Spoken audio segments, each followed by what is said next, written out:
তোমাদেরকে আরো একবার স্বাগত জানাচ্ছি সিভিল ইঞ্জিনিয়ারিং এর ক্লাসরুমে। আজকে আমরা স্ট্রেংথ অফ ম্যাটেরিয়াল নিয়ে পড়াশোনা করব। তোমাদের কাছে একটা ভোট চেয়েছিলাম, সেখানে তোমরা অনেকেই বলেছো ফাউন্ডেশন ইঞ্জিনিয়ারিং শেষ করো, আবার অনেকেও বলেছো যে স্ট্রেংথ অফ ম্যাটেরিয়ালটা স্টার্ট করুন। তো যাই হোক, আমি দুজনকেই আর কি সমান গুরুত্ব দিচ্ছি। তো ফলে আমাদের ফাউন্ডেশন ইঞ্জিনিয়ারিংটা আমরা শেষ করব ক্লাস নিয়ে, তার সাথে সাথে স্ট্রেংথ অফ ম্যাটেরিয়ালটা মাঝে মাঝে ক্লাসটা কিন্তু চলবে। দুটোকেই আমরা প্যারালালি চলবে, যেভাবে আমরা সয়েল ফ্লুইড পড়েছিলাম ওইভাবে আমরা এইভাবেও চলবো, ঠিক আছে? তো আজকে স্ট্রেংথ অফ মেটেরিয়ালের আমরা যেটা পড়বো, আমরা আগে একটা ক্লাস করেছিলাম, তোমরা এখন পর্যন্ত যারা ওই ক্লাসটা দেখোনি তারা অবশ্যই দেখে নেবে, নাহলে ওই ক্লাসটা না হলে এই ক্লাসগুলো বুঝতে অসুবিধা হবে, ঠিক আছে? তো তার লিঙ্কটা আমি ডেসক্রিপশন বক্সে দিয়ে দেবো এবং আমি একটা প্লে লিস্ট বানিয়ে দেবো স্ট্রেংথ অফ মেটেরিয়ালের। তোমরা সেখানে গিয়ে সমস্ত স্ট্রেংথ অফ মেটেরিয়াল ভিডিওগুলো ওখানে পেয়ে যাবে। তো আজকে আমরা যেখান থেকে পড়াশোনা শুরু করব সেটা হচ্ছে লিনিয়ার স্ট্রেস স্ট্রেন।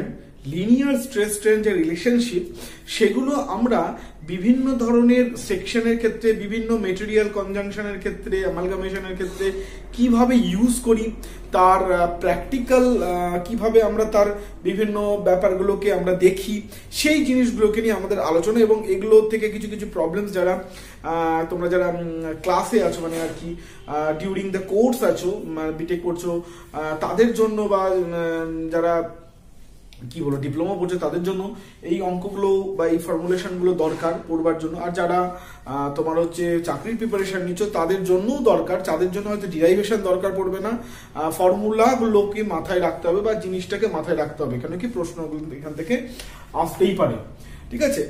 তো চলো আজকে আমরা শুরু করে দিই। তো আগের দিন আমরা যেটা পড়েছিলাম সেটা হচ্ছে যে from the Hooke's law. Hooke's law থেকে আমরা কি জেনেছিলাম?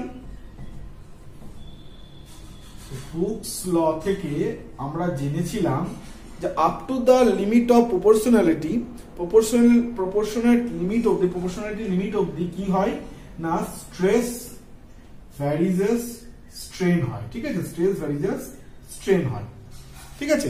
স্ট্রেসের সাথে স্ট্রেনের রিলেশনশিপ এটা। তো স্ট্রেস মানে আমরা জানি হচ্ছে পি বাই এ, আচ্ছা ভ্যারিজেস ই মানে কি জানি আমরা, del L by L. Total লেন্থের রেসপেক্টে কতটুকু লেন্থ পরিবর্তন হচ্ছে, আর হচ্ছে টোটাল ফোর্স আমি যতটা অ্যাপ্লাই করছি কতটা এরিয়ার উপর, সেটা দিয়ে ভাগ করলে আমরা এটা পাই। তাহলে এটাকে যদি আমরা উড়িয়ে দিই এই তাহলে কি পাবো, পি বাই এ। এইখানে যে আমরা কনস্ট্যান্টটা পাই সেটাকে আমরা বলি হচ্ছে ইলাস্টিসিটি, কোএফিশিয়েন্ট অফ ইলাস্টিসিটি, তোমরা সবাই জানো, ঠিক আছে? এবার এখান থেকে যদি আমি সাধারণত আমাদের দুটো জিনিসকে মাথায় রাখতে হয়, দুটো জিনিসের আমাদের দরকার পড়ে, ঠিক আছে? এই প্রবলেমস গুলো আমরা কেন করি বা এই স্ট্রেস স্ট্রেন রিলেশনশিপ গুলো আমরা কেন করি, এখান থেকে আমরা সাধারণত দুটো জিনিস দরকার পড়ে। এক হচ্ছে কতটা ইলংগেশন হচ্ছে, ঠিক আছে? বা এখানে যে ধরনের প্রবলেমস গুলো আসে কতটা ইলংগেশন হচ্ছে, আর স্ট্রেসের পরিমাণ তার রেসপেক্টে কত হচ্ছে, এই দুটো জিনিসকে নিয়ে আমাদের মাথা ঘামাতে হয়। মূলত যেটা ঘামাতে হয় সেটা হচ্ছে কতটা আমাদের বৃদ্ধি হচ্ছে। আমরা যে একটা লোড অ্যাপ্লাই করছি তার জন্য তো স্ট্রেন হচ্ছে, তার জন্য তো পদার্থের মধ্যে স্ট্রেস আসছে। তো সেই জন্য এইসব করার পরে আমাদের কতটা বেসিক্যালি বিকৃতি হয়, মানে কতটা পরিমাণ সেটা দৈর্ঘ্যে বৃদ্ধি হয়, বা যদি কম্প্রেশন দিই কতটা পরিমাণ সে দৈর্ঘ্যে হ্রাস হবে, সেটাই আমাদেরকে কিন্তু মূলত বার করতে হয়। তাহলে এই ফর্মুলা থেকে যদি আমি ডেল এল কে বার করি, টেনে বার করি, তাহলে কি পাবো আমরা, P into L by A into E. মাথায় রাখবে এটা হচ্ছে আমাদের কি ফর্মুলা, কি এটাই হচ্ছে আমাদের কি ফর্মুলা। এইটা কিন্তু কখনোই যেন মাথার থেকে না যায়, এইটা কিন্তু কখনোই আমাদের মাথার থেকে না যায়, clear? This is the base formula for everything. তো কি না, আমাদেরকে যদি কোনো একটা ধরো এই যদি আমার একটা বস্তু হয়, ঠিক আছে? এই বস্তুর লেন্থ যদি আমার এল হয়, এই বস্তুর উপর যদি আমি পি পরিমাণ ফোর্স অ্যাপ্লাই করি এবং এই এরিয়াটা যদি এ হয়, ঠিক আছে? আর এটার মডুলাস অফ ইলাস্টিসিটি যদি ই হয়, তাহলে বলতে পারি এই পি ফোর্স দিয়ে টানার ফলে এটা যদি ডেল এল পরিমাণ যদি তার বৃদ্ধি হয়, তাহলে এই ডেল এলটা হচ্ছে এটা P into L by A into E. এইটাকেই মাথায় রাখবে, এটাই হচ্ছে আমাদের কিন্তু বেস ফর্মুলা। এটাকে কোনো অবস্থাতেই ভুললে চলবে না। আমাদের যত রকম এখান থেকে যত রকম সমস্যার সমাধান করি বা প্রবলেম সলিউশন করি বা নিউমেরিক্যাল করি, সবটার বেসিক কিন্তু এইটা। ওকে, এইটাকে কিন্তু ভুললে চলবে না। আর আরেকটা জিনিসকে আমরা এই জিনিসটাকে আরেকটা আমরা ইউজেস করতে পারি, সেটা কি এইখান থেকে দেখো, পি বাই এ মানে কি স্ট্রেস, এই জায়গাটাকে আমি নিয়ে আসছি, এটা কি স্ট্রেস ভ্যারিয়েজ স্ট্রেন। তাহলে স্ট্রেস ভ্যারিয়েজ স্ট্রেন যদি হয় তাহলে আমরা এইভাবে লিখতে পারি, ঠিক আছে। কনস্ট্যান্টটাকে বসিয়ে দিলাম, ভ্যারিয়েজটাকে তুলে দিয়ে আমি কনস্ট্যান্ট ই বসিয়ে দিলাম, তাহলে হয়ে গেল আমরা বলতে পারি যে strain equals to stress by E, বা উল্টোটাও বলতে পারি যেটা এখানে পেলাম।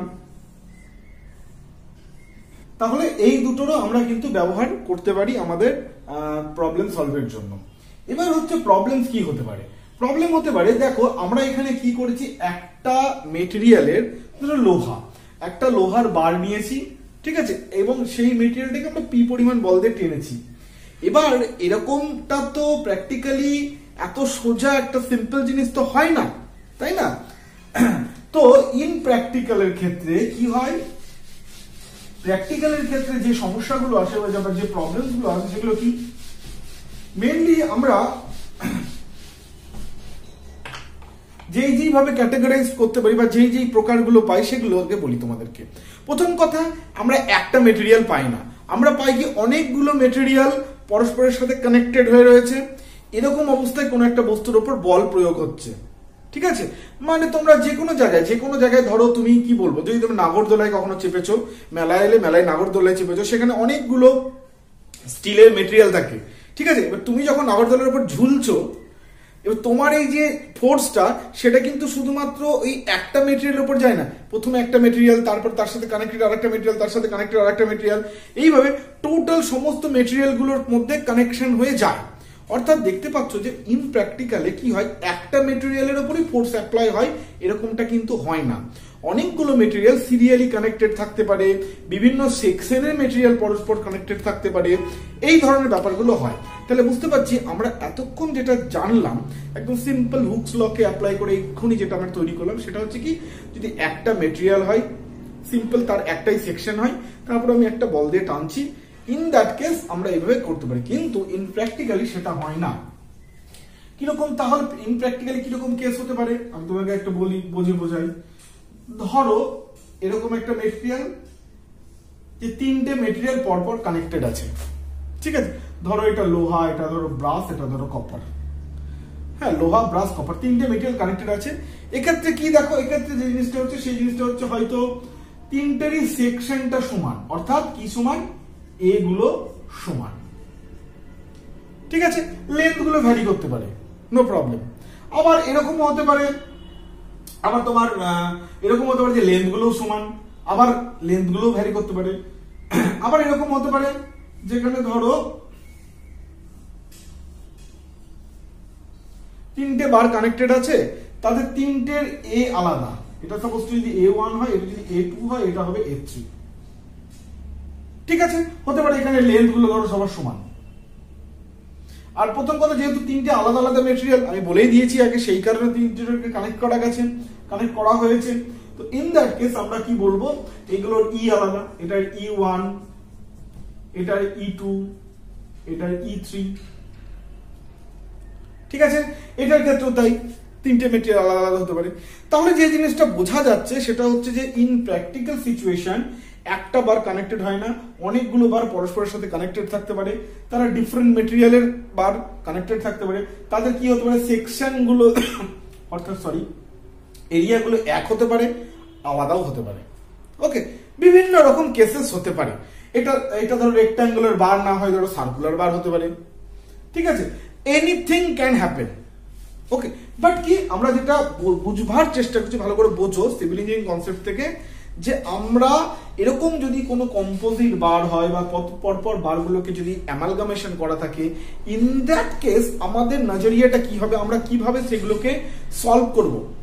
কি সলভ করব, দেখো আমরা ধরো এরকম একটা বার আছে, তার উপর ধরো আমি পি পরিমাণ লোড অ্যাপ্লাই করলাম, ওকে, তাহলে আমাকে যদি বলে যে এই ক্ষেত্রে পি পরিমাণ যদি আমি লোড অ্যাপ্লাই করি তাহলে এর টোটাল ইলংগেশন কত হবে, টোটাল ইলংগেশন অর্থাৎ টোটাল যে বৃদ্ধি সেটা কত হবে। যখন একটা সিম্পল বার ছিল আমরা করেছিলাম, তার উপর পি অ্যাপ্লাই করেছিলাম, তারপর দেখেছিলাম কত তার তোমার ইলংগেশন কত হয়েছিল, সেইখান থেকে আমরা কি ফর্মুলা পেয়েছিলাম, কি P L by A into E, এটা আমাদের কি ফর্মুলা। এবার এক্ষেত্রে দেখো যখন আমরা এটার উপর পি ফোর্স অ্যাপ্লাই করছি তাহলে টোটাল ইলংগেশনকে আমরা কিভাবে বার করব। সিম্পল ব্যাপার, আমরা যদি এটা করি যে প্রত্যেকটা বার আমরা এখানে বুঝতেই পারছি যে ফ্রি ইলংগেশন করতে পারবে, মানে এদের উপর যা বল প্রয়োগ করা হচ্ছে সেই পরিমাণ বলের জন্য এরা নিজেদের মতন ইলংগেটেড হতে পারবে। তাহলে সেই ক্ষেত্রে কি প্রত্যেকটা বারের যে ইলংগেশন হবে এই পি ফোর্স অ্যাপ্লাই করার জন্য, এই বারটার প্লাস এই বারটার প্লাস এই বারটার, সেই তিনটে ইলংগেশনকে যদি আমি যোগ করি তাহলে কিন্তু আমি টোটাল ইলংগেশন পেয়ে যাব। ঠিক একই রকম ক্ষেত্রে এই ক্ষেত্রেও তাই, ওকে, যে আমি যদি এখানে পি পরিমাণ ফোর্স অ্যাপ্লাই করি সাপোজ টু বি, তাহলে এই বারটা এই পি ফোর্সের জন্য কতটা ইলংগেশন হচ্ছে, এই বারটা এই পি ফোর্সের জন্য কতটা ইলংগেশন হচ্ছে, আবার এই বারটা পি ফোর্সের জন্য কতটা ইলংগেশন হচ্ছে। তিনটে ইলংগেশন গুলোকে যদি আমরা আলাদা আলাদা করে বার করতে পারি, যদি যোগ করে দিতে পারি তাহলে পেল্লাফাতে কোনো প্রবলেম নেই। বুঝতে পারছি? ঠিক আছে, তো এই একটা কেস হয়, এই একটা ব্যাপার হয়। আর একটা ব্যাপার হতে পারে, আর একটা ডিফারেন্স হতে পারে কি, ধরো সাপোজ টু বি এখানে আমি তো পি দিলাম, এবার ধরো আমি এ পাশে পি না দিয়ে ধরো পি ওয়ান দিলাম, পি টু দিলাম, মানে আমি যদি লিখে বলি তাহলে সাপোজ তুমি ধরো আমি এখানে 20 কিলো নিউটন দিলাম, এখানে ধরো আমি 50 কিলো নিউটন দিলাম, এখানে ধরো আমি আরেকটা এক্সট্রা 10 কিলো নিউটন দিলাম, এখানে ধরো আমি একটা 20 কিলো নিউটন দিলাম। ঠিক আছে, আমি জাস্ট এমনি বোঝানোর জন্য বলছি। তাহলে এই জিনিসটা হতে পারে আগের ক্ষেত্রে কি ছিল, জাস্ট আগে যে কেসটা বললাম, আগের কেসটাতে ছিল প্রতিটা ক্ষেত্রে আলাদা মানে একটাই পি ছিল, মানে পুরো বারটা একটা ফোর্সেই ইলংগেটেড হচ্ছিল, একটা মানের ফোর্সে ইলংগেটেড হচ্ছিল। এইটা একটা কেস। আর একটা কেস হতে পারে কি, এই যে বারটা ডিফারেন্ট ফোর্সের আন্ডারে ইলংগেটেড হচ্ছে। এই দু ধরনের ব্যাপার মূলত হতে পারে। ওকে, তাহলে চলো আমরা এই দু ধরনের ব্যাপারের ক্ষেত্রে কিভাবে অ্যানালাইসিস করব সেই জিনিসটাকে আমরা একটুখানি দেখে নিই, তার ফর্মুলেশনটা কি হবে দেখে নিই। আমরা এই কেসটা যদি, এই কেসটার ক্ষেত্রে যদি এল গুলো ধরে নাও আমি আলাদাই হচ্ছি, L2 L3, এটা E1, এটা E2, এটা E3। তাহলে যেহেতু এখানে ফোর্স সেম আছে, পি আছে, ফোর্সের কোনো পরিবর্তন হয়নি, তাহলে আমরা বলতে পারি টোটাল পরিবর্তন equals to del L1 plus del L2 plus del L3। ঠিক আছে, তাহলে কি হবে, এইটার জন্য ডেল L1 আমরা এই ফর্মুলা, এটার ক্ষেত্রে পি ফোর্স অ্যাক্ট করছে, সবটার ক্ষেত্রে পি ফোর্স অ্যাক্ট করছে। ওকে, এটার ক্ষেত্রে L হচ্ছে L1, এটার ক্ষেত্রে A1, এটার ক্ষেত্রে E1, এটার ক্ষেত্রে পি একই, L2 A2 E2, এটার ক্ষেত্রে পি একই, L3 A3 E3।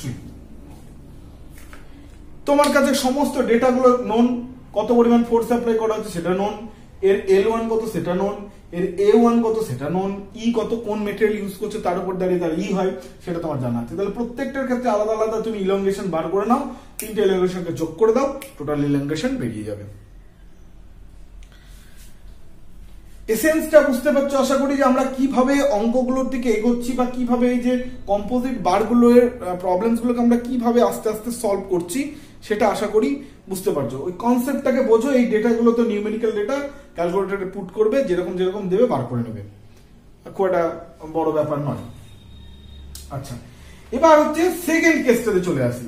সেকেন্ড কেসটা মানে কি, সেকেন্ড কেসটা মানে হচ্ছে যখন এই ফোর্সটা পিটা সমান মানের থাকছে না, মানে এদিকে একরকম ফোর্স, এদিকে একরকম ফোর্স, এখানে একরকম ফোর্স, এখানে একরকম ফোর্স, যখন এই কেসটা হচ্ছে, ঠিক আছে, তাহলে আমরা যদি একটুখানি সাম আপ করি, আরেকবার একটু মাথার মধ্যে একদম ছবির মতন স্ট্রাকচার অ্যানালাইসিস স্ট্রেংথ অফ মেটেরিয়ালকে একদম ছবির মতন করে সাজিয়ে নেবে। হ্যাঁ, যেরকম আর কি ঘরকে সুন্দরভাবে প্রত্যেকটা জিনিস এক একটা জায়গায়, হ্যাঁ, আলমারিতে যেমন ধরো জামা কাপড় থাকে, ঠিক আছে, পড়ার টেবিলে যেমন বই থাকে, এরকম করে না তোমার মাথার যে খোপে খোপে যে জায়গাটা যে জিনিসটা থাকা উচিত সেরকম সুন্দর করে সাজিয়ে নেবে, যাতে কোনো দিন যাতে তোমার এইগুলো না ভুলে যাও, কনসেপচুয়ালি যেন তোমার সমস্ত কিছু সুন্দরভাবে বেরিয়ে আসে। ওকে, তাহলে এরকম বার যখন কম্পোজিট বার হয় বা বারগুলো যখন একটার সাথে আর একটা কানেক্টেড থাকে, সেক্ষেত্রে দুটো কেস হতে পারে। একটা হতে পারে হচ্ছে তোমার সমপরিমাণ ফোর্স অ্যাপ্লাইড আছে, বা একটাই মাত্র ফোর্সের আন্ডারে এটা ইলংগেটেড হচ্ছে বা কম্প্রেশন হচ্ছে। ক্লিয়ার? আরেকটা জিনিস কেস হতে পারে কি, যে কেসটা আমরা এখন করব, সেটা হচ্ছে যে ডিফারেন্ট ফোর্স অ্যাপ্লাই করছে। একটাই কম্পোজিট বার, অনেকগুলো সেকশন পরপর লাগানো আছে, অনেকগুলো বার পরপর লাগানো আছে, কিন্তু কি হচ্ছে, আলাদা আলাদা ফোর্স আলাদা আলাদা তলে অ্যাপ্লাইড হচ্ছে। তখন আমরা কি করব? ঠিক আছে, তখন আমরা কি করব, চলো আমরা একটা ডিরেক্ট প্রবলেম নিয়ে ব্যাপারটাকে দেখি, তাহলে আমার মনে হয় খুব সুবিধা হবে এবং আমরা একদম ক্লিয়ারলি বুঝে যাব, প্লাস প্রবলেমও সলভ হয়ে যাবে। আমি একটা প্রবলেম নিয়ে রেখেছি, সেটা আমি নিয়ে নিচ্ছি। এই একটা আমাদের সেম সেকশনের বার আছে, আমরা প্রথমে একটা সেম সেকশনের বার দিয়ে করি, তারপর হচ্ছে আমরা একটা ডিফারেন্ট সেকশনের বার দিয়েও করবো, চাপ নেই। তিনটে মেটেরিয়ালের বার পরস্পর কানেক্টেড আছে, ঠিক আছে। এইটার জন্য হচ্ছে এখানে 45 কিলো নিউটন লোড, এইখানে আছে এই ডিরেকশনে 80 কিলো নিউটন লোড, এই ডিরেকশনে আছে হচ্ছে 20 কিলো নিউটন লোড, আর এই ডিরেকশনে আছে হচ্ছে 10 কিলো নিউটন লোড। ওকে, ঠিক আছে। তাহলে এই হচ্ছে আমাদের একটা কম্পোজিট বার, তিনটে আলাদা আলাদা বার রয়েছে, তিনটে লেন্থ আলাদা, ঠিক আছে। আমরা যেহেতু পুরো অঙ্ক সলভ করব না, হ্যাঁ, সেই জন্য আমরা ওগুলো লিখলাম না। এর ধরো L1, এর ধরো L2, এর ধরো L3, এ সবার এক, এরিয়াগুলো সবার এক। ক্লিয়ার? আচ্ছা, এর E1, এর E2, এর E3, তিনটের মডুলাস অফ ইলাস্টিসিটি আলাদা আলাদা। এইবার এই অঙ্কগুলোকে আমরা বা এই ধরনের প্রবলেমগুলোকে আমরা কি করে সলভ করব, বা বলতে পারো যে এই একটা বার যদি হয় তাহলে সেই ক্ষেত্রে টোটাল ইলংগেশন কত হবে, এইগুলো আমরা কি করে বার করব। ঠিক আছে, দেখো এখানেও আমরা কিন্তু প্রথম কথা সেম থিওরি অ্যাপ্লাই করব। থিওরি মানে যেখান থেকে শুরু করছি রুট ইজ সেম, কি আমরা এখানেও তাই করব। Total elongation equal to del L1 plus del L2 plus del L3। ঠিক আছে, টোটাল ইলংগেশন ওই একইভাবে বার করব। এই বারটার জন্য কত ইলংগেশন হচ্ছে, প্লাস এই বারটার কত ইলংগেশন হচ্ছে, প্লাস এই বারটার কত ইলংগেশন হচ্ছে। ঠিক আছে, তাহলে এবার আমরা ফর্মুলা লিখি, PL1 বাই A1, এ তো একই থাকছে, তাহলে AE1 plus PL2 by AE2 PL3 by AE3। এবার একটা জিনিস খেয়াল করে দেখো, এখানে যে আমি P লিখলাম, বাট এখানে তো P ইকুয়াল নয় সব জায়গাতে। এখানে P মানে 10 কিলো নিউটন ধরো, এখানে P 45 কিলো নিউটন, তাহলে P এর মান কত হবে? ঠিক আছে, যদি আমরা কোনোভাবে এই বারটার ক্ষেত্রে P এর মান কত, এই বারটার ক্ষেত্রে P এর মান কত, আর এই বারটার ক্ষেত্রে P এর মান কত, ঠিক আছে, মানে এই বারগুলো ইন্ডিভিজুয়ালি কত ফোর্সের আন্ডারে রয়েছে, সেইটাকে যদি আমরা কোনোভাবে বার করতে পারি তাহলেই কিন্তু আমার এইটা সলভ হয়ে যাবে। Because of we know A, area জানি, ই জানি, এল জানি, সবই জানি, শুধু জানি না হচ্ছে এই পি গুলোকে জানি না। তাহলে আমরা প্রত্যেকটা ইন্ডিভিজুয়াল বার কতটা ফোর্সের আন্ডারে রয়েছে সেটাকে যদি কোনোভাবে বার করতে পারি তাহলে আমাদের এই অঙ্কটা সলভ হয়ে গেল, বা এই প্রবলেমসটা বা এই ধরনের প্রবলেমস গুলো কিন্তু সলভ হয়ে গেল। ক্লিয়ার? তাহলে চলো আমরা সেটাকেই করি, এই পি গুলোকে কি করে বার করবো। তাহলে আমরা এটা আস্তে আস্তে এটা মুছে দিলাম। এই যে এখানে আমরা পি বার করব, এইটা যে থিওরি বা যে কনসেপ্টকে ইউজ করে বার করবো সেটাকেই বলা হয় হচ্ছে থিওরি অফ সুপারপজিশন। কি বলা হয়? Theory of superposition. ঠিক আছে, তো আমরা চলো সেটাকে আগে বার করছি। কি চলো এইটা এবার দেখো আমরা যেটা করব হচ্ছে সেটা হচ্ছে যে আমাদের ফাইনালি যখন অঙ্ক হবে প্রত্যেকটা বারকে যখন আমরা অ্যাসেস করব বা ক্যালকুলেশন করব, আমাদের মাথায় যে কি বলবো যে জিনিসটা থাকবে যার বেসিসে আমরা এই ফোর্সটাকে ডিস্ট্রিবিউট করব, ঠিক আছে, সেইটা হচ্ছে কি যে টোটাল এদিককার ফোর্স সরি এইদিকে বরাবর ফোর্স এন্ড এদিক বরাবর ফোর্স। তো বলতে পারো যদি এদিক বরাবর ফোর্সকে আমরা টেনশন ধরি, তাহলে এদিক বরাবর ফোর্সকে আমরা কম্প্রেশন ধরবো, মানে টোটাল এদিককার টেনশন ইকুয়াল টোটাল কম্প্রেশন, এই দুটো যাতে মানটা সমান থাকে। ওকে, এবং আরেকটা জিনিস খেয়াল রাখবো যে এই যে এখানে আমরা প্রত্যেকটা ওয়ালে প্রত্যেকটা সেকশনে, ঠিক আছে, যে প্রত্যেকটা আমাদের সেকশন মানে কি দুটো বারের কানেকশন সেন্টার, ঠিক আছে, এটা একটা সেকশন, এই সেকশন, এই সেকশন, এই কটা সেকশনে আমাদের যে ফোর্স আমাদের এখানে দেখানো হয়েছে, আমার মাথায় রাখতে হবে ফাইনালি যখন আমরা এটাকে প্রত্যেকটাকে আলাদা আলাদা করে ভাগ করে দেখবো এটার উপর কতটা ফোর্স আসছে, এটার উপর কতটা ফোর্স আসছে, এটার উপর কতটা ফোর্স আসছে, দেখবে যে এই সেকশনে ultimate tension force and compression force দুটোকে অ্যাড করে বিয়োগ করে যোগ করে যাই করো না কেন, ফাইনালি যেন আমার এই সারফেসে 80 কিলোনিউটনই থাকে, এই সারফেসে 20 কিলোনিউটনই থাকে, এবং ডিরেকশন যেন এটাই থাকে। বুঝতে পেরেছো ব্যাপারটা কিরকম করে? চলো একটু ভেঙে দেখাই। আচ্ছা চলো আমরা প্রথমে এই সেকশনটাকে নিচ্ছি, প্রথমটাকে নিচ্ছি আমি 1 নম্বর সেকশন, নাম দিয়ে দিই 2 নম্বর 3 নম্বর, ঠিক আছে। চলো আমরা প্রথমে 1 নম্বরটাকে দেখি। তাহলে 1 নম্বর সেকশনটাকে আমি আলাদা করে প্লট করে নিচ্ছি, ঠিক আছে। কেন করছি আমরা মাথায় আছে তো ঠিক, যে আমাদেরকে বার করতে হবে এইটা কতটা পি এর আন্ডারে আছে, এইটা কতটা পি এর আন্ডারে আছে, আর এইটা কতটা পি এর আন্ডারে আছে, তাহলে আমাদের প্রবলেম সলভ। তো সেই পিটাই বার করছি। আচ্ছা এটা করতে গিয়ে আমরা আলাদা করে দেখলাম যে আমার প্রথমে এদিকে 45 কিলোমিটার লোড দেওয়া আছে, দেখো এ পাশে আর কোনো সেকশন নেই, তাহলে এ পাশে আমার 45 কিলোমিটার লোড অলরেডি দেয়া আছে, তার মানে এইখানে এ পাশে আর কেউ নেই, ফলে এই 45 কিলোমিটারকে নার্চার করার মতন বা অল্টার করার মতন এ পাশে কেউ দাঁড়িয়ে নেই। সো এই 45টা 45ই থাকবে, এখানে কোনো গল্প নেই, এই 45টা 45ই থাকবে।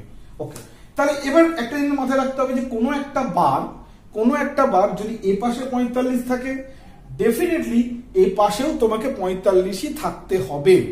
যদি না থাকে, এই পাশে যদি 45 না থাকে, তাহলে একটা ডিফারেন্সিয়াল প্রবলেম তৈরি হবে, ডিফারেন্সিয়াল একটা এই মেটেরিয়ালের মধ্যে একটা ডিফারেন্সিয়াল স্ট্রেস আসবে, যেটা আমরা ধরি না এই থিওরিতে। আমরা ধরে নিই এ পাশে যদি থাকে, এই পাশেও কিন্তু ইকুয়াল অ্যামাউন্ট অফ স্ট্রেসই এর উপর কাজ করছে, তাহলে ইকুয়াল অ্যামাউন্ট যদি কাজ করে, আমি চোখ বন্ধ করে আমাকে এখানে 45 লিখতেই হবে, আমার কাছে কোনো উপায় নেই, আমাকে এদিকে 45 লিখতেই হবে, ঠিক আছে। সরি, এটা আমি বোধহয় ভুল করেছি, এটা 50 কিলোমিটার আছে, তো 45 কেন লিখলাম, 50 কিলোমিটার আছে, হ্যাঁ সরি। তাহলে এই পাশে যদি 50 কিলোমিটার থাকে, তাহলে আমার এই পাশেও কিন্তু 50 কিলোমিটার কিন্তু থাকতেই হবে। ওকে, তাহলে এই বারটার ক্ষেত্রে আমার প্রবলেম সলভ। এবার চলে আসি সেকেন্ড বারটা, সেকেন্ড পোর্শনটা। সেকেন্ড পোর্শনে কি দেখা যাচ্ছে, আমার এই পাশে আছে 80, এখানে দেখাচ্ছে, তাহলে আমাকে কিন্তু এই সেকশনটায় রেজাল্টেন্ট 80 এই ডিরেকশনে আমাকে রাখতেই হবে, ঠিক আছে।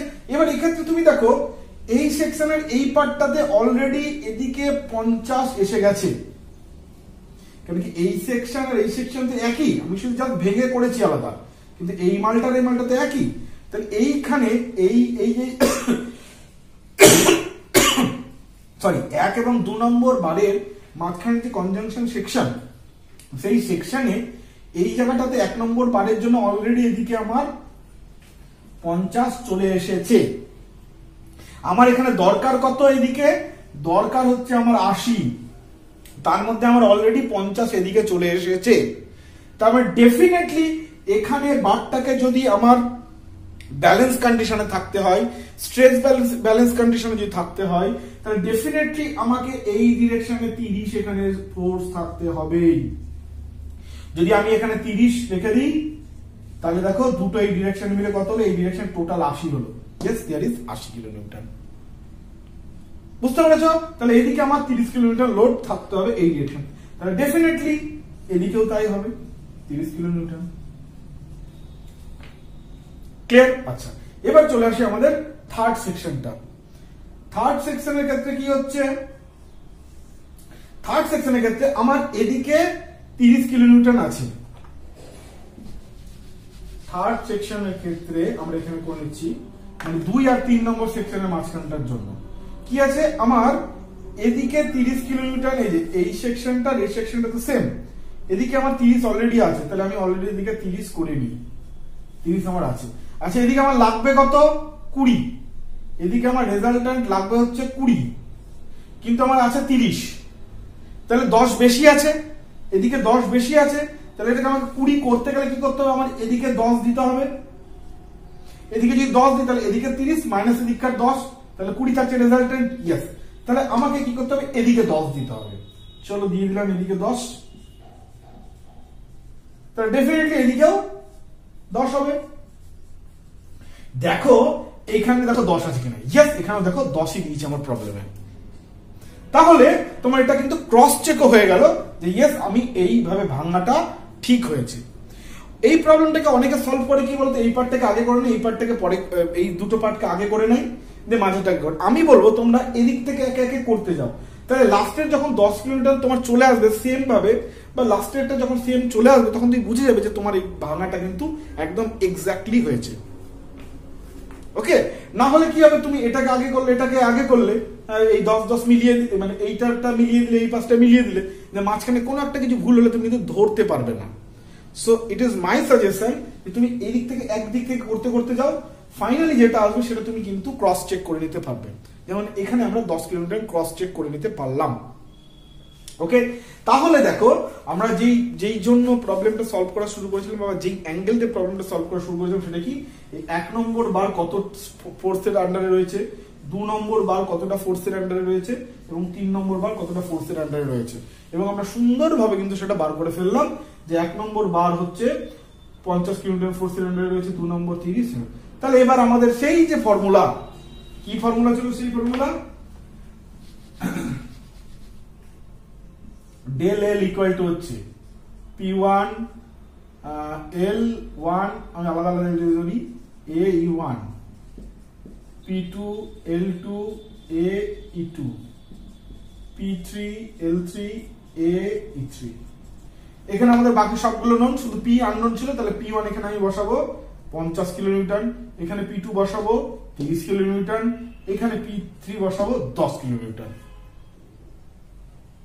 ঠিক আছে, এবং অবশ্যই মাইন্ড ইট, অবশ্যই এটা আছে টেনশনে, ভালো করে বোঝো, এটা টেনশন। এবার যদি আমি টেনশনকে যদি আমি পজিটিভ ধরি, তাহলে কম্প্রেশনকে কি ধরবো, নেগেটিভ ধরবো। ঠিক আছে, ওকে, তাহলে 50 কিলোমিটার যদি টেনশনে থাকে তাহলে এটা আমাদের পজিটিভ হবে। আচ্ছা, এইটা কিন্তু 30 কিলোমিটার আমার কম্প্রেশনে আছে, তাহলে এটা কিন্তু আমার নেগেটিভ হবে ফাইনালি। ঠিক আছে, ফাইনালি যখন আমি ডেলিট করবো তখন আমার নেগেটিভ হবে। আর এটা কি আছে, 10 কিলোমিটার, এটাও কম্প্রেশনে আছে, এটাও তাহলে নেগেটিভ হবে। ক্লিয়ার? তাহলে এইটা হবে তোমার টোটাল ইলংগেশন ইন টেনশন, মানে কতটা বাড়বে সেটা। কারণ কি, টেনশন আমি ধরে নিচ্ছি বাড়ছে, আর কম্প্রেশনে ধরে নিচ্ছি কমছে। ঠিক আছে, তাহলে টোটাল এটা কত, এটা এই বারটা বাড়ছে, সে বাড়ছে কতটা, এইটা, এটা পজিটিভ। এই বারটা কি হচ্ছে, ছোট হচ্ছে, সেই জন্য আমরা এটা নেগেটিভ দিচ্ছি। টোটাল বৃদ্ধি থেকে এইটা কমছে, আর এটা কত হচ্ছে, ছোট হচ্ছে, এটাকে আমরা কমছি। কেন কি, দেখা গেল তুমি 3টে বার লাগালে, এটা ধরো সাপোজ তুমি হচ্ছে 2 মিটার, এটা ধরো 2 মিটার, এটা ধরো 2 মিটার, এই 2 মিটারটা বেড়ে 3 মিটার হলো, আর এই 2 মিটারটা বেড়ে 1 মিটার হলো, আর এই 2 মিটারটা সরি কমে 1 মিটার হলো, এই 2 মিটারটা কমে 1 মিটার হলো। তাহলে টোটাল বৃদ্ধি কত হলো, টোটাল বৃদ্ধি এটা 2টা 3 যদি আছে 1, এটা -1, তাহলে -1 মানে আরো কমে গেল, ছোট হলো বারটা। তো সেই জিনিসটা আমি এখানে করেছি। প্লাস মাইনাসের কনসেপ্ট আশা করি বুঝে গেছো। ওকে, ঠিক আছে।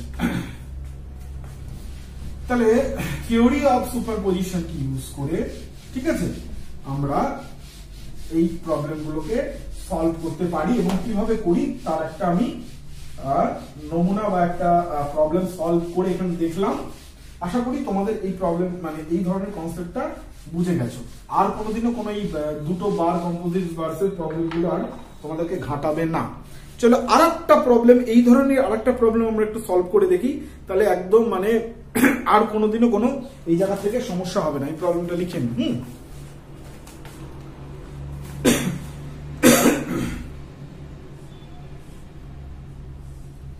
এখানে কি করবো আমরা, ডিফারেন্ট সেকশনের যদি বার থাকে, আগেটা যেটা করলাম সেটা হচ্ছে একই ধরনের সেকশন, আর এটা আমরা করবো হচ্ছে যদি আলাদা আলাদা ধরনের সেকশনের বার পরস্পরের সাথে কানেক্টেড থাকে। ঠিক আছে, আচ্ছা এইটা ছিল 45, আমি আগের বার ওইটাই ভুল করেছিলাম, এটা টুক থেকে বলে এটা 45 কিলোমিটার আছে। এইটা আমাদেরকে কিছু বলে দেয়নি কত হবে, এইটা বলে দিয়েছে হচ্ছে 450, সবই কিলোমিটার, আমি আর লিখছি না কিলোমিটার গুলো, এটা হচ্ছে 130। ঠিক আছে, এরকম যদি একটা বারের কন্ডিশন হয় এবং এখানে এখানে এই তলগুলোতে কোন তলে কত ফোর্স আছে সেটা তোমাকে বলে দেওয়া হচ্ছে, শুধু একটাতে বলে দেওয়া নেই, এই কেসটাতে আমার টোটাল ইলংগেশন কত হবে, এই হচ্ছে আমাদের প্রবলেম। এবার আমরা জানি এখানেও ঠিক সেম ভাবে আমরা এগোবো, যে এইটার যে আমার বৃদ্ধি বা ইলংগেশন সেটা আমি বার করব কোনো একটা ভাবে, এইটারও ইলংগেশন বা কম্প্রেশন আমরা বার করব, এইটারও ইলংগেশন বা কম্প্রেশন আমরা আলাদা করে বার করব, তিনটাকে যোগ করে দেবো, দিয়ে আমরা যেটা পাবো সেটাই হচ্ছে এই টোটাল বারটার ফাইনাল ইলংগেশন। ঠিক আছে, ওকে, তাহলে এক্ষেত্রেও আমাদের ঠিক সেম প্রবলেম অ্যারাইজ করবে, বাকি তো সবই আমাদের নোন, এল নোন, এ নোন, ই নোন। ঠিক আছে, শুধু আননোন কোনটা থাকছে, পিটা থাকছে আননোন, মানে এইবারের ক্ষেত্রে কত ফাইনাল পি আসবে বা রেজাল্টেন্ট পি কত আসবে, এইবারের ক্ষেত্রে রেজাল্টেন্ট পি কত আসবে, এইবারের ক্ষেত্রে রেজাল্টেন্ট পি কত আসবে, that is the point of concern. তো চলো আমরা ঠিক সেভাবেই আমরা করব, কিন্তু এখানে করতে গিয়ে একটা জিনিস প্রথমে আমরা আটকে গেছি, সেটা কি, এই পিটা কিন্তু আমার আননোন, এই পিটা কিন্তু আমাকে বলে দেয়নি, তাহলে কি পিটাকে আমাদেরকে বার করে নিতে হবে। আচ্ছা কি করে বার করব, ওই যে আমি আগেই বললাম যে এই বারগুলোকে আমরা এমন ভাবে অ্যানালাইসিস করি যে জানি যে ফাইনালি আমার এই রাইট হ্যান্ড সাইড মানে এই বরাবর টেনশন ইকুয়ালস টু আমার কম্প্রেশন আসবে, মানে এই মুখী যতগুলো ফোর্স তার যে summation that should be equal to এই মুখী যতগুলো ফোর্স আছে তার সামেশন, এই দুটোকে ইকুয়াল হতেই হবে। ওকে, তাহলে চলো সেইভাবে আমরা করি, সেইভাবে যদি তাহলে আমার এদিকে কত ফোর্স আছে 45 কিলো নিউটন, এই মুখী কত ফোর্স আছে 450 কিলো নিউটন। ঠিক আছে, আর এই মুখী ফোর্স আছে না, এই মুখী আর ফোর্স নেই, এবার আছে কি এই মুখী ফোর্স কত 130 প্লাস পিটা হচ্ছে এই মুখী ফোর্স।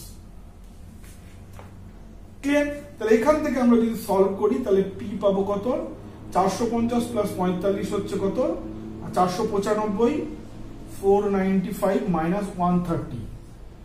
ঠিক আছে, 495 মাইনাস 130 তাহলে হচ্ছে 5, 9 থেকে 3 বার দিলে 6, 365 কিলোমিটার। তাহলে পিটা হচ্ছে কত 365 কিলোমিটার। আশা করি কোনো প্রবলেম নেই এটা বুঝতে, তোমরা একদম জলের মতন তোমাদের কাছে পরিষ্কার হয়ে গেছে। যদি প্রবলেমগুলোতে তোমার কোনো একটা ফোর্স মিসিং থাকে, ঠিক আছে, তাহলে তোমাকে সেটা বার করতে হবে। এই ধরনের এমসিকিউ গুলো দেবে কিন্তু, যে এই লেভেলে কিন্তু এই ধরনের এমসিকিউ গুলো দেওয়ার সম্ভাবনা খুব বেশি। এই ছোট ছোট এমসিকিউ মানে খুব ছোট্ট কনসেপ্টের জিনিস, যে এখানে পিটা কত হতো যেটা আমরা বার করলাম 300। কি করবো আমরা, টোটাল এই বরাবর এই মুখী যতগুলো force equals to summation of এই মুখী ফোর্স গুলো, এই দুমুখী ফোর্স গুলোকে যদি ইকুয়ালস করি দুপাশে রেখে, তাহলে যেটা আননোন আছে সেটা বেরিয়ে যাবে, যেভাবে আমরা এই দিকটাকে বার করলাম P equal to 365 kilo newton. Okay, তাহলে যখন বার করে নেওয়া হয়ে গেছে, এবার আমরা থিওরি অফ সুপারপজিশনে চলে যাব, সুন্দরভাবে প্রত্যেকটা বারকে আলাদা করে করে নিয়ে আগে যেভাবে করলাম আমরা সেভাবেই কিন্তু এটাকে সলভ করে নেব। তাহলে 1 নম্বর বার, 2 নম্বর বার, 3 নম্বর বার। 1 নম্বর বারের আমরা চলে করি, এই বারটাকে আমি এঁকে নিয়েছি, এদিকে আমার 45 আছে, 45 ডেফিনেটলি এদিকে আমার কত হবে 45, এখানে কোনো গল্প নেই, হতেই হবে। আচ্ছা নেক্সট কি, নেক্সট এই বারটাকে দেখি, আসল খেলাটা তো এই বারটাকে নিয়ে। যাই হোক, তাহলে এবার দেখো আমার এই সেকশন এইটা 1 এবং 2 এর মাঝখানের সেকশন, 1 এবং 2 এর মাঝখানের সেকশনে আমার ফাইনাল কত আছে? ফাইনাল আছে এ মুখী বরাবর 365, তাই তো?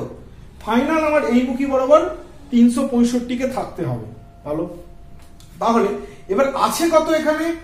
এই সেকশন আর এই সেকশনে অলরেডি এই সেকশন আছে 45, মানে এই মুখীতে আমার রয়েছে 45। তাহলে আমাকে এই মুখীতে 365 আনতে গেলে আর এই মুখে কত ফোর্স দিতে হবে? তাহলে এই মুখে আমার লাগবে হচ্ছে 320। যদি দিয়ে দিই তাহলে 320 আর 45 365 কিন্তু হয়ে যাচ্ছে। ওকে, চলো আমরা তাই করি। তাহলে এই মুখী বরাবর আমরা দিলাম হচ্ছে 320, কম্প্রেশনে আমরা 320 দিলাম। তাহলে ডেফিনেটলি এ পাশে আমাকেও 320 হতে হবে, এখানে কোনো গল্প নেই। ভালো, আচ্ছা এবার চলে আসি চলো 3 নম্বর সেকশনটায়। 3 নম্বর কেসটায় 3 নম্বর বারটায় কি হয়? ক্রস চেকও হয়ে যাবে। 3 নম্বর বারের ক্ষেত্রে আমার কি আছে? এই সেকশনটাকে দেখবো আমরা, 2 এবং 3 নম্বর সেকশন। এটা এখন আমাদের 2 এবং 3 নম্বর সেকশন হয়ে গেছে। 2 এবং 3 নম্বর সেকশনে কি? 2-3 নম্বর সেকশন, অর্থাৎ হচ্ছে আমার এইটা এন্ড এইটা, ঠিক আছে? 2-3 নম্বর সেকশন। আচ্ছা এখানে আমার কত আছে? এই মুখে 450 আছে, অর্থাৎ আমার এই মুখে আছে হচ্ছে 450। ওকে, আচ্ছা এবার আমার অলরেডি দেখতে পাচ্ছি এই মুখে কত আছে? 2-3 সেকশনে 320 আছে, তার মানে অলরেডি আমার এখানে 320 কিন্তু রয়ে গেছে। তাহলে আমার 450 পৌঁছতে গেলে আর কতটা এখানে দরকার? 450 পৌঁছতে গেলে কতটা দরকার? দেখো তো, 130 দরকার না? 320 আর 130 কে যোগ করলে কিন্তু তোমার 450 হবে, অর্থাৎ আমার এই মুখে 130 দরকার। তাহলে তাই করি, চলো আমরা এই মুখে 130 বসিয়ে দিলাম। তাহলে ডেফিনেটলি এইদিকেও তাই, এই মুখে কত হবে? 130 হবে। এবার চলো আমরা ক্রস চেক করার পালা। এই মুখে 130, দেখো তো প্রবলেমে কি দেওয়া আছে? হ্যাঁ, এই মুখে 130। তাহলে আমাদের প্রবলেম সলভ, ঠিক আছে? এবং কারেক্ট নিয়ে আমরা যে প্রবলেম যেটা সলভ করেছি সেটা যে ঠিক, সেটাকে আমরা কিন্তু প্রমাণ করে দিতে পারলাম ক্রস চেক করে, যে হ্যাঁ আমাদের কিন্তু এই মুখে 130 আসার কথা। ইয়েস, আমাদের ফাইনালি এই মুখে কিন্তু 130ই এসেছে। তো আমাদের প্রবলেম সলিউশনটা কিন্তু একদম কারেক্ট হয়েছে, কোনো ভুল নেই এখানে। তাহলে এবার আমরা যখন টোটাল ইলংগেশন বার করবো, কি করে বার করবো? এই যে এই 1 নম্বর এর P1 পেয়ে গেলাম 45, 2 নম্বরের P2 পেয়ে গেলাম 320 কম্প্রেশনে, আর হচ্ছে তোমার 3 নম্বরের হচ্ছে P3 পেয়ে গেলাম টেনশনে 130। তাহলে যখন করব কি, টেনশনকে যদি পজিটিভ ধরি তাহলে এইটা পজিটিভ হবে, এটা নেগেটিভ হবে, এটাও পজিটিভ হবে, এইটা পজিটিভ, এইটা পজিটিভ, এইটা নেগেটিভ। ইলংগেশনটা কিন্তু শুধু, ঠিক আছে? ওকে, ভেরি গুড। তাহলে আমরা থিওরি অফ সুপারপজিশন কি ইউজ করে বারগুলোর কিভাবে, যদি কম্পোজিট সেকশন থাকে বা কম্পোজিট বার থাকে, সেক্ষেত্রে যদি ফোর্স একরকম থাকে বা ফোর্স যদি আলাদা আলাদা রকম প্রতিটা সেকশনে অ্যাক্ট করে, সেক্ষেত্রে আমরা কিভাবে টোটাল ইলংগেশন ক্যালকুলেট করব, সেই ব্যাপারটা সম্পর্কে আমরা জেনে গেলাম। এই প্রবলেম যেটা করালাম সেটা কিন্তু খুব ইম্পর্টেন্ট এবং এক্সামে তোমাদের কিন্তু ছোট ছোট ভাবে আসতেই পারে। এবং একটা সেকশন দিয়ে তোমাকে বললো যে পি কত হবে, হ্যাঁ এই কত হবে, এগুলো কিন্তু দিতেই পারে। সো কিন্তু এটা কিন্তু তোমাদেরকে মাথায় রাখতে হবে। সরি। এবার আরেকটা ধরনের কম্পোজিট বার হয়, এটা তো দেখলাম। এইটার ক্ষেত্রে কি, এই বারটার ক্ষেত্রে কি দেখো, এই ধরনের বারগুলোর ক্ষেত্রে যখন পরপর কানেক্টেড থাকে, যেহেতু বারের এ পাশটা ফাঁকা, এ পাশটা ফাঁকা, তাহলে কি তুমি যখন এখানে একটা বল দিয়ে টানবে, ও কি এ ফ্রি ভাবে ইলংগেট করতে পারে। এবার যখন এ ফ্রি ভাবে ইলংগেট করতে পারছে, এও ফ্রি ভাবে ইলংগেট করতে পারছে, এও ফ্রি ভাবে ইলংগেট করতে পারছে। কেন কি, এ যখন বৃদ্ধি পেতে চাইবে তখন একে ঠেলা মারবে। এবার এ অলরেডি তো ফাঁকা আছে, এ ঠেলতে তো সরতে কোনো সমস্যা নেই, এ সরে যাবে। এই এদিকের ক্ষেত্রেতে এ যখন একে ঠেলা মারবে, এ তো সরতে কোনো অসুবিধা নেই, ও সরে যাবে। তো এগুলোকে বলা হয় আমাদের ফ্রি ইলংগেশন হচ্ছে এখানে, ঠিক আছে? ফ্রি ইলংগেশন হচ্ছে বা ফ্রি এক্সপেনশন হচ্ছে।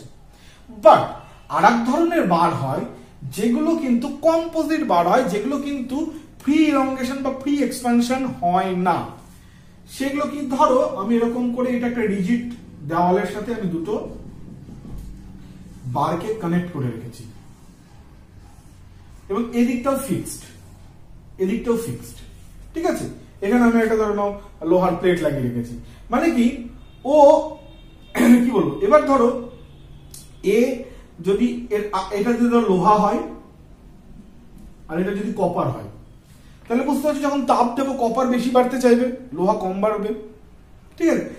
কিন্তু কি হচ্ছে, যেহেতু দুটোকে আমরা এদিকে একটা প্লেট দিয়ে কানেক্ট করে রেখেছি, এদিকেও রিজিড জায়গাতে কানেক্ট করে রেখেছি, ফলে কি এ ধরো বেশি বাড়তে চাইলো, এ যেহেতু বেশি বাড়তে চাইছে না, ফলে কি দুটোর মধ্যে কিন্তু একটা ক্ল্যাশেস আসবে, বা বলতে পারো এই মেটেরিয়ালটা কিন্তু ফ্রিতে ইলংগেট করার সুযোগ পাচ্ছে না, কেন কি এর যে বন্ধু সে কিন্তু ততটা বৃদ্ধিপ্রাপ্ত হয় না, ঠিক আছে। ধরো আমি টেম্পারেচার বাড়ালাম বা টানলাম, ধরো লোহা যতটা তাড়াতাড়ি লম্বা হবে, যতটা বলে ধরো 100 কিলোমিটার বল দিলে ধরো লোহা 2 মিলিমিটার লম্বা হয় এইটার ক্ষেত্রে, কিন্তু কপার 5 মিলিমিটার লম্বা হয়। এবার এই ধরনের ক্ষেত্রে যখন আমি এই দিকটাকেও একটা সেম প্লেট দিয়ে ফিক্স করে দিচ্ছি, রিজিড প্লেট দিয়ে, এদিকটাও রিজিড, এবার কি তো 5 মিলিমিটার বাড়তে পারছে না, ওকে। আর এ কিন্তু আবার তোমার হচ্ছে যে 5 মিলিমিটার, কেন কি এ অলরেডি অনলি 2 মিলিমিটার বাড়ছে, ঠিক আছে। সো এই ধরনের কেসগুলোতে কি করবে মেটেরিয়াল করে কি, এর উপর যে টোটাল ফোর্স যদি পি অ্যাপ্লাই হয়, ঠিক আছে, পি অ্যাপ্লাই হলে ওরা কিন্তু সমানভাবে এই ফোর্সটাকে নেবে না, সমানভাবে ফোর্সটাকে নেবে না। কেন নেবে না, কেন কি ওদের লক্ষ্য কি হবে, যেহেতু ওরা আলাদা আলাদা বাড়তে পারছে না, আলাদা আলাদা ফ্রি ইলংগেশনের ক্ষেত্রে কি ফ্রি ইলংগেশন হচ্ছিল, কোনো সমস্যা ছিল না, যেহেতু এরা আলাদা আলাদা ফ্রি ইলংগেট করতে পারছে না, সো কি করবে, এরা নিজেদের মধ্যে ফোর্সটাকে অ্যাডজাস্ট করে নেবে। কিভাবে অ্যাডজাস্ট করবে, এমন ভাবে ধরো কপার এরকম হলো যে ও দেখা গেল যে ধরো আমি 10 কিলোমিটার লোড দিচ্ছি, ঠিক আছে। এবার ওরা এমন ভাবে ফোর্সটাকে ভাগ করে, দেখা গেল কপার যদি 3 কিলোমিটার লোড নেয়, তাহলে এর ইলংগেশন হয় 2 মিলিমিটার, আর লোহা যদি 7 কিলোমিটার লোড নেয়, তাহলে এর ইলংগেশন হয়ে যাবে 2 মিলিমিটার, ঠিক আছে। তাহলে কি করবে তখন, এই দুটো বার এই 10 কিলোমিটারকে না দুটো সমানভাবে মানে একটু নিজেদের মতন করে ভেঙে নেবে, যাতে কিনা ফাইনালি আমার বৃদ্ধি বা ইলংগেশনের পরিমাণটা সেম থাকে দুটো বারের জন্য। কেন কি আমি দুদিক থেকে ফিক্স করে দিয়েছি, এটা কখনোই সম্ভব না যে একটা বার বেশি বেড়ে যাবে একটা বার কমে থাকবে, ওকে। সো এখানে কি ফাইনালি আমাদের মাথায় রাখতে হবে, কম্পোজিট বার যদি দুদিক থেকে রিজিড থাকে, হ্যাঁ, প্রি ইলংগেশন যদি না হয়, তাহলে সেক্ষেত্রে কিন্তু মাইন্ডেড আমার এই ইলংগেশন কিন্তু সেম থাকবে। আর যেহেতু দুটোর ক্ষেত্রে আমার লেন্থ সমান, ফলে এখানে আমরা বলতে পারো যে কি বল স্ট্রেন সেটাও কিন্তু সমান হবে। তাহলে চলো এই জিনিসটা যদি আমরা একটু ম্যাথামেটিক্যালি বা ইয়ে করে লিখি, তাহলে জিনিসটা কিরকম হয়, তাহলে আমরা বলতে পারি যে P equals to P1 plus P2, P equals to P1 plus P2, ঠিক আছে। আচ্ছা, এর ইলংগেশন এবং এর ইলংগেশনকে কিন্তু সমান হতে হবে, তাহলে del L1 equals to del L2 এটা হবে, তাই তো। তাহলে del L1 মানে কি, P1 L1, L তো দুজনের ক্ষেত্রে সমান, এরিয়াও দুজনের ক্ষেত্রে সমান, sorry E1 equals to P2 L by A E2, clear, okay, ঠিক আছে। তাহলে এখান থেকে আমরা এটা পাচ্ছি। এবার একটা জিনিস খেয়াল করো, যে যদি আমি এই আর কি এল এল দুটোকে যদি আমি সরিয়ে দিই, এল এল যদি দুটোকে আমি সরিয়ে দিই, তাহলে কি পাবো, কেন কি এল এল দুটো আমার ইয়ে আছে, লেন্থ দুটোর ক্ষেত্রে আমার লেন্থ সমান, কম্পোজিট বারের ক্ষেত্রে এই দুটোর ক্ষেত্রে লেন্থ আমার সমান দুটো বারেরই। তাহলে এবং এই দুটোকে যদি কেটে দিই আমি, তাহলে পাবো হচ্ছে না, এটাকে আমি কাটছি না, আমি একটু অন্যভাবে লিখছি। কিভাবে লিখছি, P1 by A, এটাকে আমি এর স্ট্রেস বলে দিই, তাহলে হয়ে গেল এর স্ট্রেস হয়ে গেল সিগমা 1, ঠিক আছে, সিগমা 1 বাই E1, এলটাকে আমি কেটে দিচ্ছি এদিক থেকে, ইকুয়ালস টু হলো সিগমা 2 বাই E2, ঠিক আছে। আচ্ছা, এবার আমি এখান থেকে বলতে পারি সিগমা 1 ইকুয়ালস টু হচ্ছে E1 by E2 into sigma 2। এই যে স্ট্রেনটাকে আমরা ইকুয়াল করলাম, স্ট্রেনটাকে ইকুয়াল করার ফলে আমি কিন্তু এই একটা ফর্মুলেশনে এসে দাঁড়াতে পারলাম, যেখানে বুঝতে পারলাম যে সিগমা 1 মানে এই বারটার উপর যতটা স্ট্রেস আসবে সেটা equals to E1 by E2, মানে এই দুটোর যে মডুলাস অফ ইলাস্টিসিটি তার যে রেশিও, তার সাথে সাথে এই যদি তুমি এই বারটার স্ট্রেসকে গুণ করে দাও তাহলে কিন্তু এই বারের তুমি স্ট্রেস পেয়ে যাবে। যেই আমরা এই জায়গাটায় আসতে পারলাম, সঙ্গে সঙ্গে আমরা এই ফর্মুলাটা যদি চলে আসি, দেখো আচ্ছা P1 মানে কি, ফোর্স মানে কি sigma 1 into A, plus P2 মানে কি এর স্ট্রেস ইনটু A,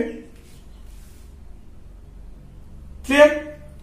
ঠিক আছে, তাহলে এবার দেখো আমি এই সিগমা 1 এর জায়গায় যদি এই ফর্মুলাটা ঢুকিয়ে দিই, E1 by E2 into sigma 2 plus sigma 2 into A, তাহলে এখানে দেখো খেয়াল করে দেখো আমার E1 E2 জানা, এরিয়া জানা, সরি এখানে কে থাকবে, হ্যাঁ এরিয়া জানা, আর টোটাল পি আমি কতটা ফোর্স এর উপর অ্যাপ্লাই করেছি, ধরো 100 কিলোমিটার, তাহলে 100 কিলোমিটার সেটাও জানা।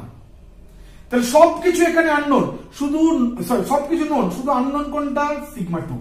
তাহলে এই ইকুয়েশন থেকে আমার সিগমা 2 কিন্তু আরামসে বেরিয়ে আসবে। আরামসে যদি বেরিয়ে আসে তাহলে বুঝতে পেরে যাব যে এইটা কতটা ফোর্স নেয় আর এইটা কতটা ফোর্স নেয়, ঠিক আছে। তাহলে এখান থেকে আমরা কি পাচ্ছি, এই কম্পোজিট বারের ক্ষেত্রে যদি আমরা দুদিকের থেকে আমরা যদি কি বলবো কতটা পরিমাণ বৃদ্ধি হচ্ছে সেটাকে যদি সমান করতে পারি, তাহলে এইখানে এই যে ফোর্সটা দুজন কতটা করে ভাগ নিচ্ছে তার মানটা কিন্তু আমরা পেয়ে যাব, ঠিক আছে, তার মানটা কিন্তু আমরা পেয়ে যাব, ক্লিয়ার? আচ্ছা, এইখানে এই যে E1 বাই E2, এই যে E1 বাই E2 এই যে রেশিও, এই রেশিওটাকে বলা হয় মডিউলার রেশিও। কি বলা হয়? Modular ratio. তোমরা যারা ওয়ার্কিং স্টেপস মেথডে ডিজাইন করেছো তারা এই মডিউলার রেশিও সম্পর্কে, বা এমনি যারা ডিজাইন আমরা পড়েছি তারা জানি মডিউলার রেশিও কি, দুটো মডুলাস অফ ইলাস্টিসিটির রেশিও। এটা দিয়ে কি হয়, এটা দিয়ে কি, এটার ইউজেসটা কি, এটার ইউজেসটা হচ্ছে এটাই, যখন দুটো আলাদা আলাদা মেটেরিয়াল দেখো, যেমন আমরা কংক্রিটের ক্ষেত্রে করে থাকি, ঠিক আছে, আমি একটা কংক্রিট সেকশন করি তাহলে তোমাদের একটু বুঝতে সুবিধা হবে এই মডুলার রেশিওর ব্যবহারটা কি। ধরে এরকম একটা সেকশন আছে, কলাম সেকশন, তাহলে যদি এর উপরে আমার লোড আছে কোনো কিছু, ঠিক আছে, তাহলে এই লোডটার কতটা স্ট্রেস আমার স্টিল নেবে আর কতটা স্ট্রেস আমার কংক্রিট নেবে, কেন কি কংক্রিটের ক্ষমতা একরকম, স্টিলের ক্ষমতা একরকম, ঠিক আছে। তাহলে আমি লোড তো আর আলাদা আলাদা স্টিলকে আলাদা দিই আর কংক্রিটকে আলাদা দিই তা তো না, কলমের উপর আমাদের টোটাল একটা অ্যাক্সিয়াল লোড থাকে। তাহলে এই অ্যাক্সিয়াল লোডটা কতটা স্টিল নেবে আর কতটা কংক্রিট নেবে সেটাকে কি করে বার করবো? Yes, this is the process. এই হচ্ছে ধরুন আমার অ্যাক্সিয়াল লোড, সেই অ্যাক্সিয়াল লোডটা ধরো কিছুটা নিচ্ছে কংক্রিট, কিছুটা নিচ্ছে স্টিল। তাহলে এদের মধ্যে কিভাবে ইয়ে হবে সেটা হচ্ছে E1 বাই E2, অর্থাৎ কংক্রিট এবং স্টিলের ইয়ের যে রেশিও সেটাকে আমরা মডুলার, সেটা যদি আমরা বার করে নিই তাহলে আমরা এখানে যদি বসাই তাহলে সুন্দর করে কে কতটা স্ট্রেস নিচ্ছে সেটা কিন্তু আমরা বের করে নিতে পারবো, ঠিক আছে। আশা করি বোঝাতে পারলাম যে মডিউলার রেশিওর ব্যবহারটা কি, এবং এই কম্পোজিট সেকশন যেটা একসাথেই বাড়ে, মানে কেউ আলাদা আলাদা করে ফ্রি এদিক ওদিক করতে পারে না, সেইটার উপরে আমার এই স্ট্রেংথ অফ মেটেরিয়ালের ইউজেসটা কি, বা বলতে পারো যে আমরা কম্পোজিট সেকশন যখন এই যে কংক্রিট যখন আমরা করি সেটা করবার পেছনে এই যে আজকে যে আমরা পড়াশোনাটা করলাম এই পড়াশোনাটা সেটা কিভাবে কাজে লাগছে, ওকে। তাহলে বুঝতে পারছি আমাদের স্ট্রেংথ অফ মেটেরিয়ালে যা কিছু পড়াশোনা করছে, আসলে স্ট্রেংথ অফ মেটেরিয়াল হচ্ছে স্ট্রাকচারাল অ্যানালাইসিস বলো বা স্ট্রাকচারাল ডিজাইন বলো, দুটোরই কিন্তু বেস, এটা ছাড়া কিন্তু হবে না, ওকে, ফলে স্ট্রেংথ অফ মেটেরিয়ালে তোমার যদি কনসেপ্ট ক্লিয়ার থাকে তাহলে স্ট্রাকচারাল ডিজাইন বুঝতে বা স্ট্রাকচারাল অ্যানালিসিস বুঝতে তোমার কিন্তু কোনো সমস্যা হবে না। এটাই বেস, এটাই আসল। ওকে, তাহলে ঠিক আছে, আমি আশা করি বলতে পারছি। শোনো, এইগুলো আমি এখানে করিয়ে দিচ্ছি, তার মানে যে তোমাদের হয়ে গেল তা না। এই সমস্ত জিনিসটাকে তুমি খাতা পেন নেবে, একটা টেক্সট বুক নেবে, এই জিনিসটাকে নিজে নিজে করবে, তাহলে না আরো ক্লিয়ার হয়ে যাবে। দেখবে যে না, স্যার যেরকম করেছিল বইতে দেখছি সেরকম পাচ্ছি, করছি, ফাইনালি আমার এরকম চলে আসছে। ওকে, তাহলে ঠিক আছে। হাতে যতক্ষণ না করবে স্ট্রাকচারালাইজের জিনিস বা স্ট্রেংথ অফ মেটেরিয়ালের জিনিস, ততক্ষণ পর্যন্ত এটা কিন্তু তোমার 100% পড়া হলো না। সো প্লিজ খাতা পেন খুলো, ক্লাসটা শুনলে, তারপরে সমস্ত জিনিস যেগুলো আমি এখানে করালাম সেগুলো সবটাকে খাতায় সলভ করো। ওকে, তাহলে আমরা এটাও পেয়ে গেলাম কম্পোজিট সেকশন। এবার একটা জিনিস হচ্ছে, এই চ্যাপ্টারে না এরকম অনেক অনেক ধরনের তোমার সেকশন আছে, তার বিভিন্ন রকমের অ্যামালগামেশন সেকশন আছে, তাদের এগুলো বার করা হয়েছে। আমি সবগুলো করা তো আর এইভাবে ক্লাসে, এই কি বলে ইউটিউব ক্লাসে সম্ভব নয়, বাট যেগুলো যেগুলো মেন বা যেগুলো কনসেপ্ট বা যেই কনসেপ্ট গুলোকে দিয়ে ইউজ হচ্ছে, আমি সেই জায়গাগুলোকে টাচ করে নিচ্ছি। এবার ধরো এরকম একটা কেস হতে পারে যে এইরকম একটা সেকশন আছে, আগেরও না পরেরও না, ঠিক আছে। আগের ক্ষেত্রে কি ছিল, একটা মেটেরিয়ালের সেকশন কিন্তু চেঞ্জ হচ্ছিল না, সুপারপজিশন ইউজ করেছেন যাই করো, কিন্তু একটা মেটেরিয়ালের কিন্তু সেকশন চেঞ্জ হচ্ছে না। কিন্তু চলো এখানে দেখলাম আমরা একটা মেটেরিয়ালের সেকশন চেঞ্জ, এই একটাই মেটেরিয়াল, এটা ধরো ই, তার মডুলাস ভেলোসিটি, এদিকে সেকশন 1, এদিকে সেকশন, ধরে নিচ্ছি এটা আমার সার্কুলার, ধরে নিচ্ছি এটা আমার সার্কুলার পাইপ। তাহলে এদিকে যদি আমার diameter suppose two B D2 হয়, এদিকে ডায়ামিটার ধরে নাও D1, আমার এইটার লেন্থ হচ্ছে L। তাহলে এর উপর যদি আমি P ফোর্স অ্যাপ্লাই করি তাহলে ইলংগেশন কত হবে, এই ইলংগেশন কত হবে। চলো সিম্পল, আমরা কি জানি, ওই যে বেস, আমি কেন বলেছিলাম বেস ইলংগেশন ইকুয়াল টু কি, PL বাই AE, ঠিক আছে। আচ্ছা, আমি এটার সলিউশনটা মানে এর ডিরাইভেশনটা করছি না, ঠিক আছে, কেন কি ইররিলেভেন্ট। যারা একমাত্র ক্লাস পরীক্ষা দেবে, যদি তাদের টিচাররা করাবে আসার সম্ভাবনা থাকে তাহলে তুমি করে নেবে, বাট এমসিকিউ পরীক্ষার জন্য ইররিলেভেন্ট, দরকার নেই, ঠিক আছে। তো এটাকে কিভাবে আমরা মাথায় রাখবো বা মনে রাখবো, সিম্পল ব্যাপার। দেখো, এইটা হচ্ছে আমার আসল ফর্মুলা। এবার কি, ফোর্স এখানে পি থাকলো, লেন্থ থাকলো, ই থাকলো, এই যে এরিয়াটা কত বসাবো, এই প্রবলেম, এটাই তো সমস্যা। কেন কি লেন্থ তোমার জানা, সবকিছু জানা, এই এরিয়া কত বসাবো এটাই আমরা বুঝতে পারছি না। কেন কি এখানে এক ধরনের এরিয়া, এখানে এক ধরনের এরিয়া, এবং এরিয়াটা ভ্যারি করছে থ্রু আউট দ্য সেকশন, ঠিক আছে। তাহলে এই এরিয়াটা কত বসাবো, এই এরিয়াটা, সার্কেলের এরিয়া কত হয় সাধারণত, এটা তো সার্কুলার পাইপ বলেছি, কি হয় পাই d²/4, তাই হয়তো। তো এই ক্ষেত্রে যেটা হয় হচ্ছে পাই d² এর জায়গায় d1 ইন্টু d2/4, তাহলে কি হবে, 4 উপরে চলে গেল PL by E into pi d1 d2, এটা হয়ে গেল আমার ইলংগেশন। সিম্পল ভাবে মনে রাখার আমি তোমাদেরকে একদম সুন্দর তালিকা দিয়ে দিলাম, জিন্দগিতে আর কোনোদিনও ভুল হবে না এটা, যদি এটা সার্কুলার কেস হয়, আশা করি, ঠিক আছে। জাস্ট এরিয়ার জায়গাটাই d² হয়, যেহেতু যদি এটা যদি এরকম না হয়, যদি সিম্পল যদি এরকম একটা সেকশন হতো যার এরকম D, তাহলে তো আমি এটা করতাম, এখানে πd²/4 বসাতাম। কিন্তু যেহেতু এটা ভ্যারিং সেকশন, ফলে d² এর জায়গায় d1 ইন্টু d2, সিম্পল। ওকে ওকে। আচ্ছা, আরেকটা জিনিস এখানে প্রশ্ন আসে, সেটা হচ্ছে থার্মাল স্ট্রেস বা থার্মাল স্ট্রেন। ছোট্ট করে একটা থার্মাল কোএফিসিয়েন্ট, এক্সপেনশন কোএফিসিয়েন্ট দিয়ে দেবে, দিয়ে বলে দেবে যে ইলংগেশন কত হচ্ছে, ছোট্ট এমসিকিউ। তুমি জানো না, থার্মাল শুনলে ভয় পেয়ে যাও, আর কিছু হয়ে যায়, বাবা এগুলো তো পড়িনি ক্লাসে। বিশেষ করে যারা শুধুমাত্র ডিপ্লোমা করেছো তারা তো এগুলো একটু ভয় বেশি পাও। তো একদম ভয় পাবে না, এগুলো ভয় পাওয়ার কিছু জিনিস নয়, ঠিক আছে। আমরা ক্লাস 12-এ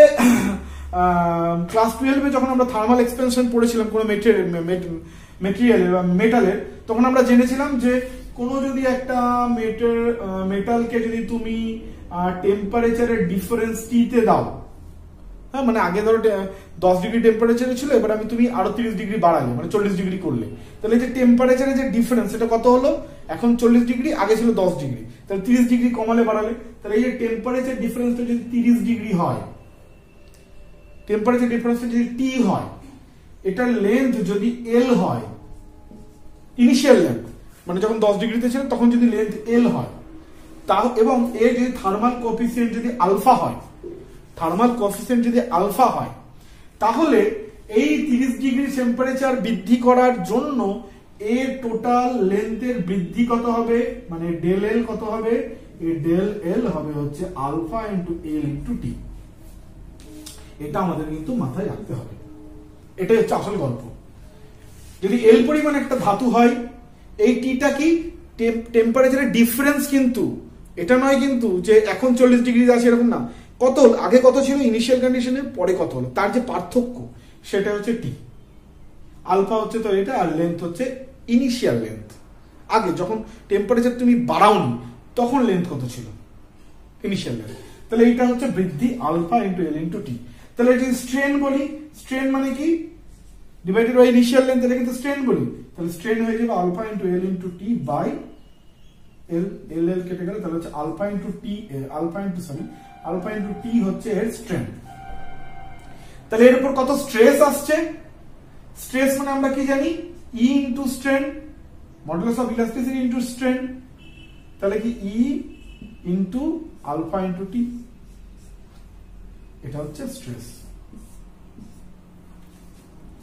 তাহলে তোমাকে সিম্পল যদি পরীক্ষায় প্রশ্ন দেয় যে একটা বার আছে তার লেন্থ এত, ঠিক আছে, ধর 2 মিটার লেন্থ, এবং তাকে ধর 30 ডিগ্রি টেম্পারেচার বৃদ্ধি করা হলো বা 10 ডিগ্রি থেকে 40 ডিগ্রিতে নিয়ে যাওয়া হলো, তার কোএফিসিয়েন্ট অফ থার্মাল এক্সপ্যানশন যদি আলফা হয়, তাহলে এই বডিটার মধ্যে কতটা পরিমাণ স্ট্রেস ডেভেলপ হয়েছে, সিম্পল জানো, স্ট্রেস ইকুয়াল টু এটা বসিয়ে দেবে, গল্প হয়ে গেল। ফর্মুলাগুলো মনে রাখার দরকার নেই, এইটুকুটা শুধু মাথায় রাখলেই বাকিটা তুমি নিজে নিজে বানিয়ে ফেলতে পারবে, কারণ কনসেপ্ট তোমার কাছে আজকে ক্লিয়ার হয়ে গেল। ঠিক আছে, ওকে, ভেরি গুড। সবটাই হয়ে গেল, আমরা ক্লাসের একদম শেষ মুহূর্তে এসে গেছি।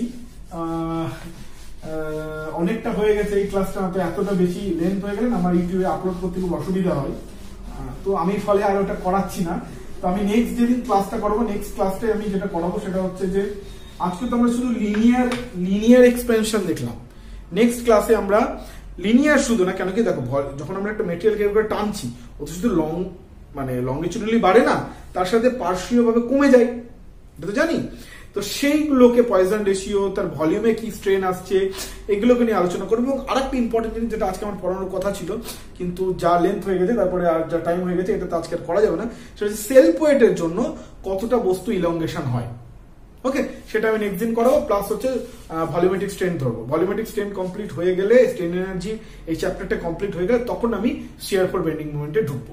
ঠিক আছে, ফলে তোমাদেরকে রিকোয়েস্ট করছি যে তোমরা ভিডিওগুলোকে দেখো এবং শেয়ার করো, কেন কি যদি শেয়ার করো, অনেকে এই ভিডিওগুলো যদি দেখার সুযোগ পায়, তাদেরও কিছুটা কনসেপ্ট ক্লিয়ার হবে। এই সাবজেক্টগুলো বা এই কনসেপ্টগুলো কিন্তু ম্যাক্সিমাম ছেলে মেয়েরই ক্লিয়ার হয় না, সেভাবে ক্লাসে এসে বোঝা যায় না বা বুঝতে পারা যায় না, যেটা হয় তো অনেকেরই ক্লিয়ার হয় না। তো আমি রিকোয়েস্ট করবো যাতে এই ভিডিওগুলো শেয়ার করো দাও, এবং প্রত্যেকে আমি রিকোয়েস্ট করবো যে তোমরা লাইক করো, আর যারা নতুন আছে চ্যানেলটাকে সাবস্ক্রাইব করো, কমেন্ট করো, যাতে আমার ভালো লাগে আর কি, মনে হয় যে না আমি ভিডিওটা করছি তোমাদের কাজে লাগছে, একটু ইন্সপায়ার্ড হয়, আর কিছুই না। ওকে, তো চলো আবার নেক্সট ক্লাস ভিডিও নিয়ে আসবো। হয়তো আমি সামনের সপ্তাহে ক্লাস একটু না নিতে পারি, আবার কিন্তু নেক্সট সপ্তাহে থেকে আবার ক্লাস চলবে, ক্লাস আমার কন্টিনিউয়াস এখন চলবে। ঠিক আছে, আর আপাতত যেহেতু বড় ছুটি ফুটি কিছু নেই, ফলে ক্লাস কিন্তু আমার চলবে। তোমার সাথে থাকো, নেক্সট ক্লাসে আবার দেখা হচ্ছে, হয়তো ফাউন্ডেশন নিয়ে পড়বো বা স্ট্রেংথ অফ মেটাল, কোনো একটা নিয়ে থাকবে। ওকে, তাহলে চলো, ততক্ষণের জন্য বাই।